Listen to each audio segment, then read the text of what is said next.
خالق کائنات نے ارشاد فرمایا ورفعنا لک ذکرک، اے محبوب ہم نے تیرے لیے تیرے ذکر کو بلند فرما دیا. جس کے ذکر کو اللہ نے بلند فرمایا، جس کی شانوں کو اللہ نے بلند فرمایا، جس کی عظمتوں کو اللہ نے بلند فرمایا، اس کے ذکر کی عظمتوں کو رفتوں کو ذرا دیکھو تو صحیح، ذرا جانچو تو صحیح جناب اعلیٰ. اس کی عزتیں اس کی عظمتیں کتنی ہے. میں کہتا ہوں ان کی شانیں تو وراء الورا ہے، جنہوں نے ان کی عزت پہ پہرے کی بات کی ہے، جنہوں نے ان کے دین پہ پہرے کی بات کی. رب نے ان کے نام کو بھی زندہ کر دیا ہے، اللہ نے ان کے مقام کو بھی بلند فرما دیا ہے. حتیٰ کہ پہلے قافلہ جو چلا نبی کے دین کی پہرے داری کے لیے، رب نے اس کو تو بلند کر ہی دیا. جو آخر وقت میں شامل ہو گیا اللہ نے اس کا بھی قرضہ نہیں رکھا. آپ کو فاروق الحسن کی بات میں اگر شک نظر آئے کہ مولوی کیسی بات کر رہے ہو، کوئی دلیل ہے تیرے پاس کہ نہیں ہے، تو میں بتاتا جاؤں. جو مدینے سے چلے اس حسین کی عظمتوں کے تو کیا کہنے ہیں، جو مدینے سے چلے اس جناب علی عابد کی شان کے کیا کہنے ہیں، جو مدینے سے چلے اس جناب علی اکبر کی عظمتوں کے کیا کہنے.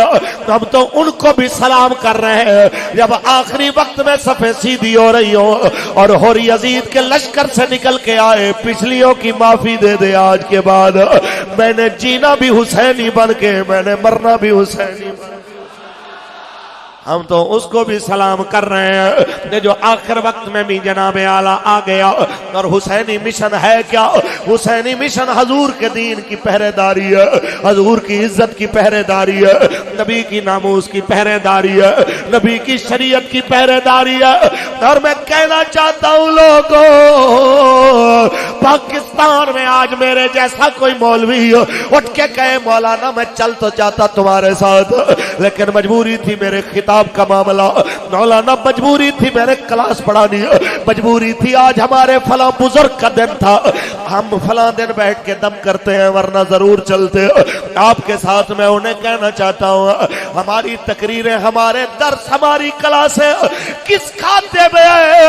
پوچھا ذرا اس مولا حسین سے میرے امام، آپ بتائیے جب حضور کے دین پہ حملہ ہوتا ہے آپ نے کیا کیا چھوڑا ہے؟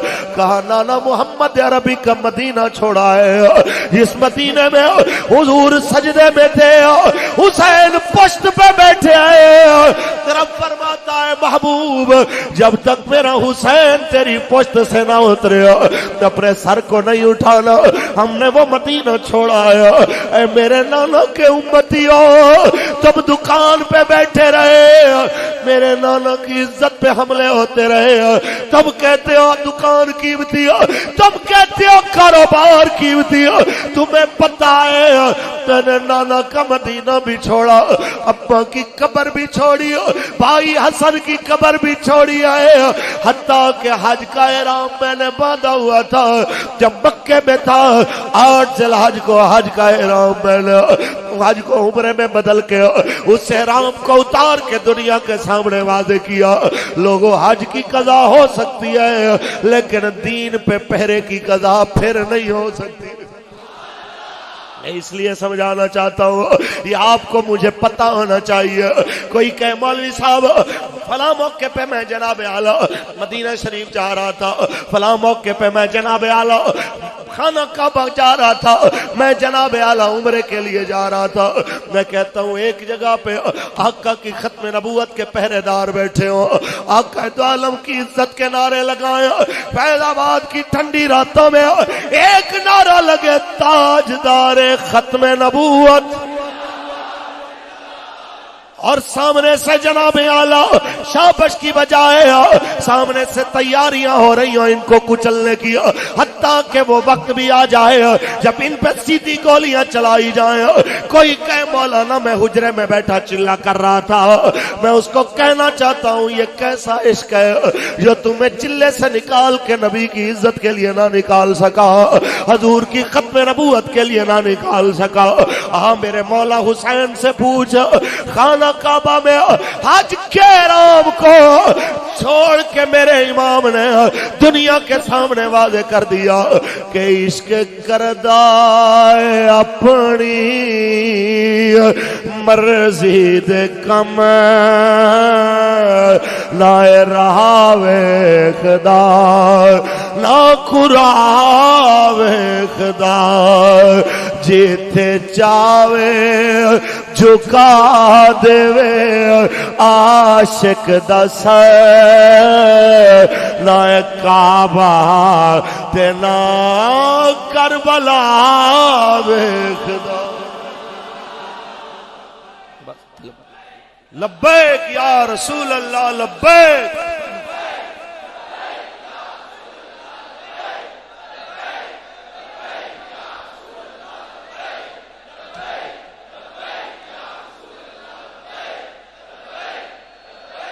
کربلا نہیں بیان کر رہا، مضمون بہت لمبا ہے، کربلا کے بعد کی ایک دو باتیں کرنا چاہتا ہوں، بات موقع کی مناسبت سے۔ اولیاء کے دربار پہ ہم آئے، ولیوں کے دربار پہ آئے، ان سے بڑا ولی کون جو نیزے پہ بھی قرآن پڑھ کے دکھا؟ ان سے بڑے ولی کون جو شہزادوں کے ٹکڑے چن کے بھی کہیں مالک یہ لے کے تو راضی ہے تو علی اکبر کے ٹکڑے چن کے تیرا حسین بھی راضی ہے؟ ان سے بڑا میں کون ولی تمہیں بتاؤں؟ پاکستان میں کس کو کہہ سکتے ہو کہ فلانا بڑا ولی ہے؟ یہ جناب اعلیٰ جس کو میرے آقا فرمایا حسین منی وانا من الحسین۔ 10 محرم گزر گئی، یہ ان لوگوں کے لیے جن کے پاس مال آتا رہے، پیسے آتے رہے تو سبحان اللہ ماشاءاللہ، اور اگر پیسے کی کمی آ جائے، مال کا فقدان آ جائے تو پھر شکر بھی ختم، نمازیں بھی ختم، عبادت بھی ختم۔ ان لوگوں کو سمجھانا چاہتا ہوں، 11 کا دن تھا، 11 محرم کو آل نبی کو قیدیوں والی سواریوں پہ بٹھایا جاتا ہے۔ سیدہ طیبہ بی بی زینب سلام اللہ علیہا اپنے بھائی حسین کے مقدس لاشے کو دیکھتی ہیں۔ یہ ان جوانوں کے لیے، بزرگوں کے لیے، یہ جناب اعلیٰ جن کو ابھی بھی لبیک کا مطلب سمجھ نہیں آیا، میں بتانا چاہتا ہوں لبیک کا مطلب یہ ہوتا ہے حضور آپ 1 بار پکارے میں 2 بار حاضر، آپ 3 بار لبیک کہہ کے کیوں نعرہ لگاتے ہیں؟ حضور کی آمد تک میں بھی حاضر، آپ کے لیے میری نسلیں بھی حاضر۔ سنیے سیدہ نے کیا فرمایا جب اپنے بھائی کے لاشے کو دیکھا؟ ایسا بھائی آپ میں، مجھ میں کوئی بھی ایسا نہیں ہے جو اس بھائی جیسے مقام والے بھائی کو رکھتا ہو۔ جناب اعلیٰ ایسے بھائی کا لاشا سامنے ہو، سیدہ پاک نے دیکھا، نانا کے پاک مدینے کی طرف نظر کر کے سیدہ فرماتی ہیں یا محمد آہو صلی علیک اللہ ہذا حسین بالاراہو مزمل بالدماء مقطع الاعضاء۔ میرے نانا جی آپ پہ لاکھوں سلام ہو، ذرا دیکھیے نا یہ آپ ہی کا حسین ہے جو آپ کے سینے پہ لیٹا کرتا تھا، لیکن آج ھذا حسین بالاراہ، یہ تو گرم ریت پہ لیٹا ہوا ہے۔ نانا یہ تو جنت کے جوڑے پہننے والا تھا، نانا جبریل جنت سے جوڑے لے کے جس کے دروازے کھٹکاتا تھا اندر سے آواز آتی تھی کون؟ تو جبریل کہتا تھا اہل بیت کا درزی آیا ہے، حسنین کے جوڑے لایا ہے۔ نانا جی آپ کا بیٹا، آپ کا نواسا آج جنت کے جوڑے تو دور رہے، آج تو زرا بھی اتار لی انہوں نے۔ آج تمہارے بیٹے نے پھٹے پرانے لباس کے ساتھ مزمل بالدماء، آج خون کی چادر اوڑھ لی ہے۔ تیرے نانا جس کے ہاتھوں کو پکڑ کے آپ چومتے تھے آج اس کی انگلیاں بھی کٹ گئی، اس کے بازو بھی کٹ گئے، کیونکہ طفیل کوفی نے جس وقت انگوٹھی اتارنے کی کوشش کرتا ہے انگوٹھی اتارنے کی تو تلوار چلانے کی وجہ سے، اور سارا دن جناب اعلیٰ شہیدوں کے لاشیں اٹھانے کی وجہ سے میرے امام کے ہاتھوں پہ ورم آ جاتی ہے، انگوٹھی اتارنے میں تکلیف ہوتی ہے، تو وہ ظالم خنجر نکال کے اس انگلی کو کاٹتا ہے جس انگلی کو رسول عربی کی مبارک داڑھی کو چھونے کا شرف حاصل ہوا تھا، جس انگلی نے نبی پاک کی واللیل کی زلفوں کو جناب اعلیٰ چھوا تھا، آج اس انگلی کو کاٹا جاتا ہے۔ سیدہ کہتی ہے مقطع الاعضا ہو، میرے نانا آپ کے نواسے کے اعضاء کٹ گئے لیکن پھر بھی آپ کی اولاد بے صبری نہیں ہوئی۔ ہم آج بھی کہتے جا رہے ہیں صلی علیک اللہ، آپ پہ لاکھوں درود و سلام ہو، آپ کو بس سلام اس لیے کر کے گزارش کر رہے ہیں جب دل پہ غم بڑھ جائے کرم کی نظر فرمائیے گا تاکہ ہمارے حوصلے اور بلند ہو جائیں، کیونکہ رب کی مخلوق میں آپ کے علاوہ ہماری اور سننے والا کون ہے؟ اس لیے کہہ رہے ہیں، اس لیے عرض کر رہے ہیں کہ حال دل، پڑھیے پڑھیے، حال دل کس کو سنائیں آپ کے، ہاتھ اٹھا کے ایسے فریادی بن کے عرض کریں وہ تو دلوں کے اوپر نظر رکھنے والے ہیں، یہاں 70,000 فرشتے صبح آئے شام آئے، وہ تو دیکھ رہے ہیں۔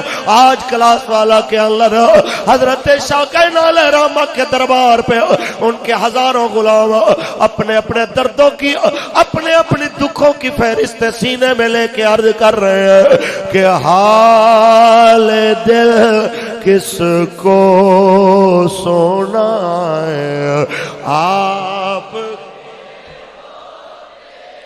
ہوئے کیوں کسی کے دین پہ جائیں آپ کے